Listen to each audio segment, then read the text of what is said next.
Tell me, what do you think the leading cause of a societal collapse is? How do empires fall and why? While obviously it's not as simple as one thing as you would imagine, but I've been around for a while now. I have seen such empires fall, and I can say that there's always something simple that starts it. In truth, it's actually just complacency. Once you are happy with your lot in life, you don't try as hard. Not a problem when it only affects the old and frail, but once the young warriors see no point in fighting, then the worries start to kick in. After every beast is slain, every want provided for, well, what's the point to try for anything? When the idea of progressing your lot in life seems insurmountable, but your current position is comfortable, then you give up. Complacency then leads to laziness. Suddenly, minor things you would do without a thought become unnecessary. I'll do them later. Then, laziness leads to boredom. After all, you'll be spending more time on what you enjoy, and so the kick is lessened. This leads to overindulgence and hedonistic delights. The kick is no longer big enough. You need a large one. Before long, those too fail to entice. This is how you ruin yourself into pure degeneracy. Suddenly, you are unable to feel any form of happiness, as it has all been sapped from you, extracting any relief you can without truly earning it. And once you live like this, everything seems a lot harder, near impossible to you. Truly, you have earned it all. Surely it should all be yours now. But you will never get it again. Relief, in any form, is gone. At least, that's the story most will tell you. It's logical, with many truths and tales within it, but I have known far too many who have fallen from day one. Their decline was not the long fall of an empire, or a downward spiral of wrong decisions, but rather, when they were first faced with a precipice, they leaped head first into it, regardless of their own safety.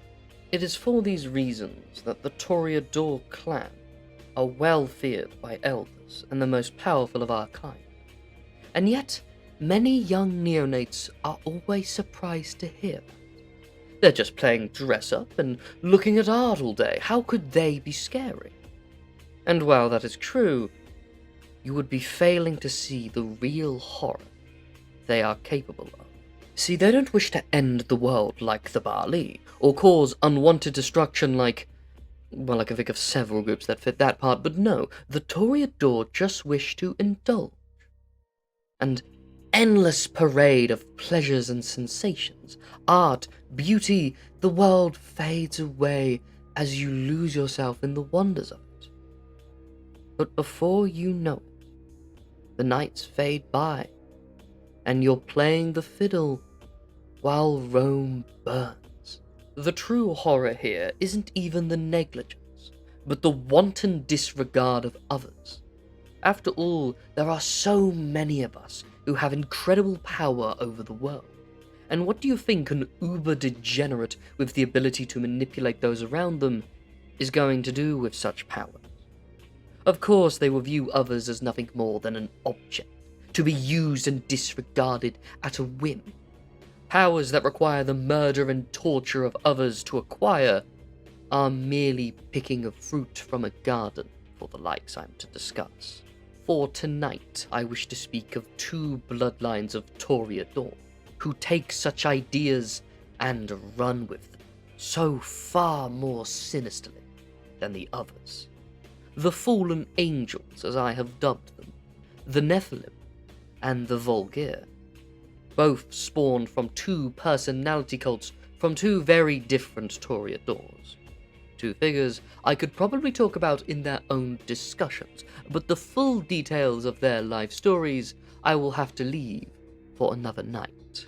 Let us start with the larger group, the Nephilim, who are not just a bloodline, but also a cult under the same name. The bloodline themselves, however, also call themselves the Children of the Angel, Oh, and to make things a bit more confusing, there's also a type of, I believe, half-demon that has the same name, but you will never encounter them ever, so you don't have to worry about it. But the bloodline are ones descended directly from their founder, the 4th generation Methuselah known as Michael, or Michael, or Beshter, I believe it is, but Michael is what he is more commonly known as. He has delusions of divinity, and believed himself to be an angel, or at least that's what the legends say. He's one of those few ancient figures I've never actually met myself. He ruled over an incredibly powerful domain, that of Constantinople, and he used his charm and power to form a cult to his name. The cult is not just those formed by his blood, but also ones who serve him blindly. He was later diablerized by a powerful Bali, I believe, but many of his followers believe that he will return and reclaim his old body somehow. Although, I would not be surprised if this was to actually happen, as kindred this old have been known to pull off all sorts of ridiculous stunts like this. The group as a whole act a lot like he did, vain, egotistical, and many of them having delusions to a grand degree. The command of this cult by the same name have powerful desires, and many wish to join their number, with even other kindred joining the cult. Rumor has it they even tempt them with the gift of the re-embrace, but I have never seen any proof of them being able to do this even once. As for personality, well, they're one of the biggest den of degenerates you can imagine. Their goal is to achieve pure bliss by pursuing art and embodying beauty. But mostly they will just waste their time with lavish parties and perverted orgies. See, in case you couldn't tell, this is primarily a pleasure cult, and it tries to have an incredibly deep hold over those who follow it. Those who do join end up going to these parties more and more until they spend more time there than anywhere else. They actually have a whole rule system about following orders, doing what you're told, never disobeying, and hating ugly people. That last one's not a joke, by the way. One of their actual rules is, and I quote, "Thou shalt tolerate not the ugly nor the wicked in the sight of the Nephilim."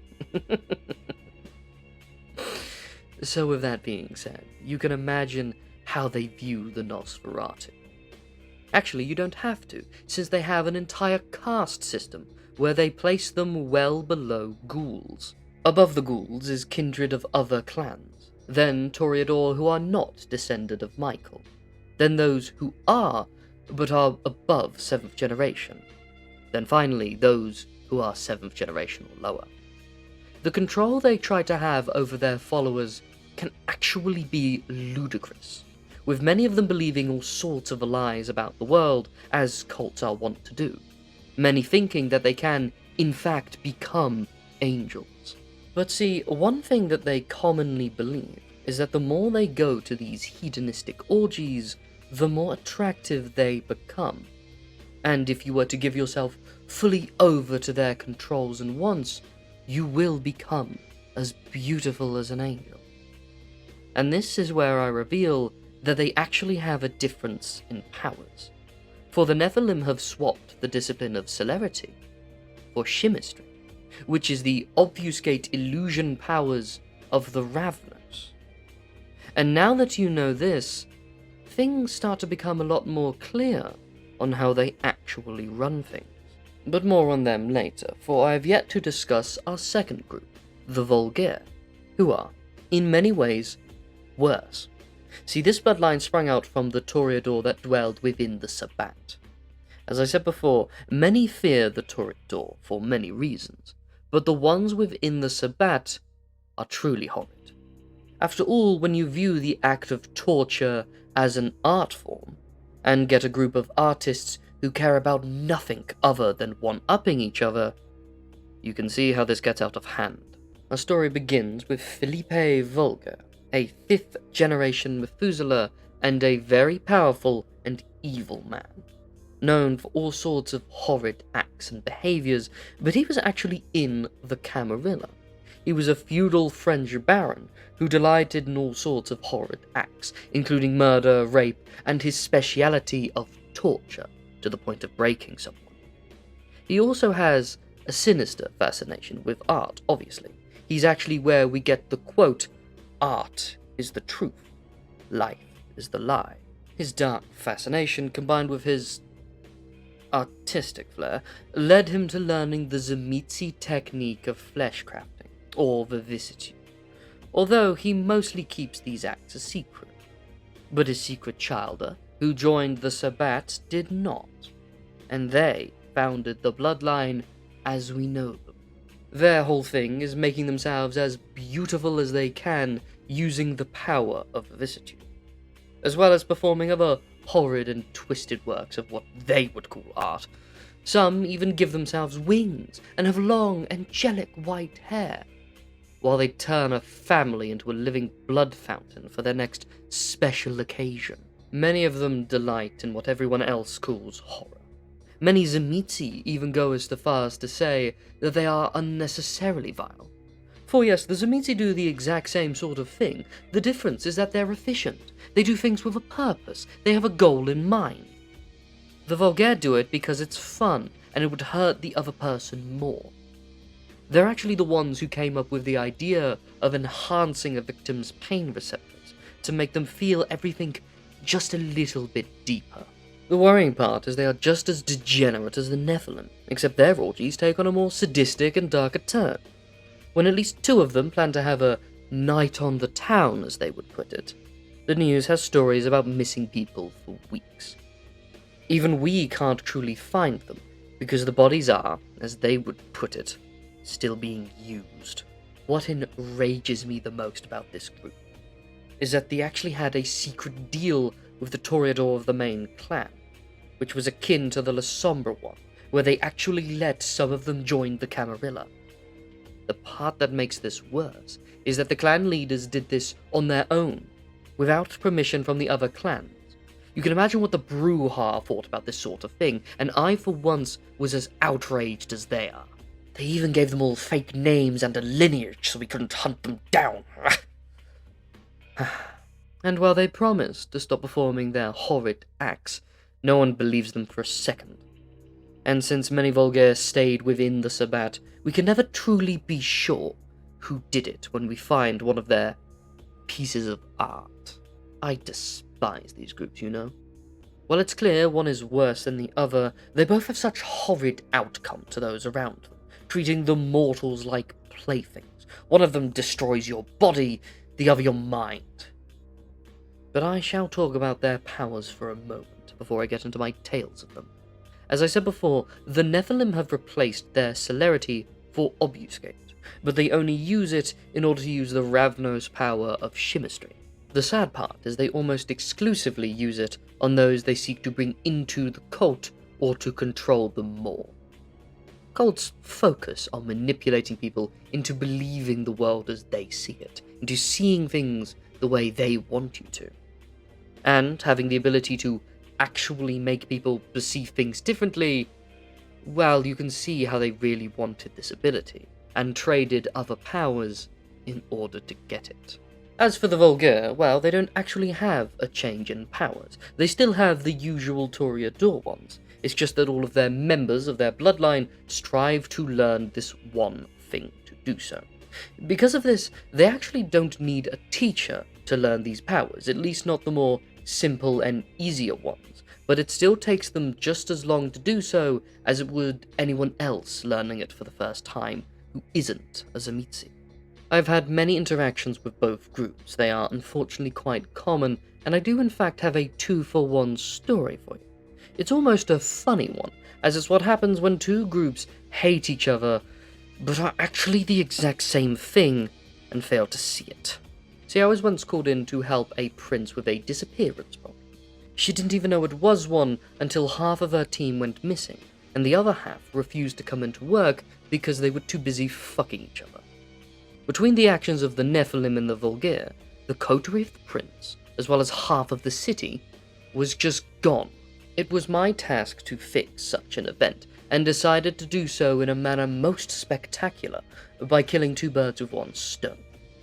I used my spies within the Sabbat to say that the oldest Volgirre was impressed with their actions and was coming to town to celebrate. I also used my Toreador connections to arrange a party among the Nephilim, but I gave both groups the same location. My plan was simple: contain, then kill them all. I made sure my operatives had secured every exit. I arrived about an hour after the meeting time, but when I got there, they were all already dead. They ripped each other apart with their bare claws. The very few that were left were, shall I say, in a violent frenzy, and leave it at that. The sight alone was so infuriating to me at the time that I'd rather not say any more. In the end, I was sick of this utter nonsense and decided to just burn the entire building down.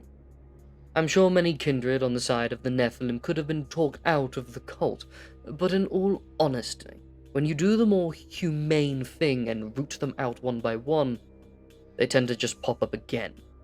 So I thought the more drastic measure was perfect for this. The prince actually lost her title for letting this happen in the first place as well, for it takes a drastic level of incompetence to allow things to get this bad. See, that's the thing about these cults. They're actually quite easy to spot and root out. Like I said in the beginning, things only really get out of hand when people stop striving for things, when they cannot achieve more. Give the lower down kindred a carrot every now and again, and they keep trying. Of course, some are always doomed to fall to this sort of thing.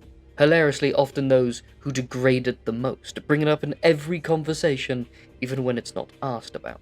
But if their numbers are small, you can just ignore their existence, provided they stick to their own.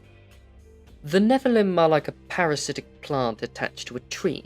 Yes, it is a horrid nuisance that we can do without, but provided it stays at a manageable size, its existence is permitted. The Vulgare, on the other hand, are a vicious pack of weeds or a horrible strain of some sort of ivy. It must be uprooted as soon as it springs up, lest they spread and kill everything else. Luckily, I am surprisingly good gardener. Thank you for listening to my tales. I'm the Ashspawn. Feel free to leave a like, comment, or subscribe. It really does mean a lot to me. But, till next we meet, fellow traveller, have a good day.